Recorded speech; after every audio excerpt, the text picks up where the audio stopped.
नाजरीन करम, क्या आपको भी लगता है कि आपकी घड़ी वाटर प्रूफ है?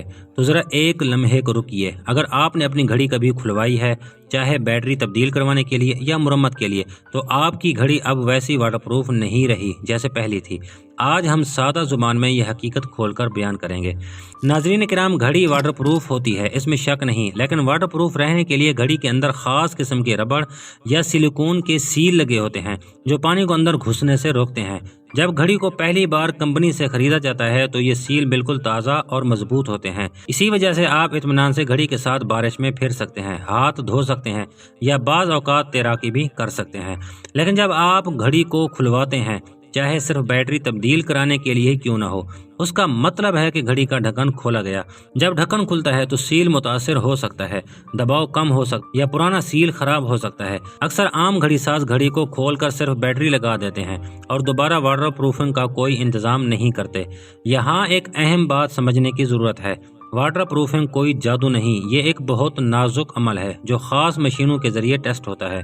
अगर घड़ी खुलने के बाद दोबारा प्रोफेशनल तरीके से सील ना लगाया जाए और वाटर रेजिस्टेंट टेस्ट ना किया जाए तो घड़ी की वाटर प्रूफिंग तकरीबन ख़त्म हो जाती है। और यही वो मकाम है जहां ज़्यादातर लोग धोखा खाते हैं।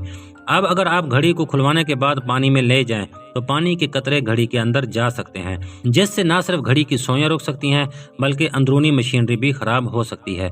ये खराबी अक्सर नाकाबिले मुरम्मत होती है और आपकी कीमती घड़ी बेकार हो सकती है। तो अगर आप अपनी घड़ी को वाकई महफूज रखना चाहते हैं तो एक असूल याद रखें।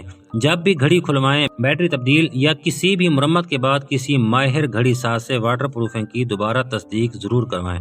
अगर वो professional water resistant testing machine रखते हैं तो अपनी घड़ी का मुकम्मल टेस्ट करवाएं, वरना बेहतर है घड़ी को पानी से दूर ही रखें। अभी इसी वक्त अपनी घड़ी को चेक करें, क्या कभी घड़ी खोली गई है? तो फिर होशियार रहें, अपनी घड़ी को पानी में ले जाने से पहले अच्छी तरह सोच लें। नाज़रीन इकराम, बाज़ घड़ियां खास तौर पर डाइवर्स वाचेस होती हैं जिनकी वाटर प्रूफिंग खासी मजबूत होती है, लेकिन आम फैशन वाचेस या नॉर्मल वाचेस की वाटर प्रूफिंग निस्बतन कमज़ोर होती है। इसीलिए घड़ी की असल हालत जानने के लिए उस पर लिखा वाटर रेजिस्टेंट नंबर देखें, जैसे 30 मीटर, 50 मीटर या 100 मीटर। लेकिन याद रखें, यह रैंकिंग नई घड़ी के लिए होती है, खुलने के बाद यह गारंटी नहीं रहती। याद रखें, थोड़ा सा एहतियात आपकी कीमती घड़ी को सालों तक महफूज रख सकता है। और अगर आप वाटर प्रूफिंग की अहमियत को समझ गए हैं तो ये इल्म दूसरों के साथ भी शेयर करें ताकि कोई और अपनी पसंदीदा घड़ी बर्बाद ना कर बैठे। घड़ी वक्त का मुहाफिज होती है और हम पर फर्ज है कि हम अपने वक्त और अपनी घड़ी दोनों की कदर करें। मिलते हैं अगली वीडियो में एक और दिलचस्प मौजू के साथ, तब तक के लिए अल्लाह हाफिज।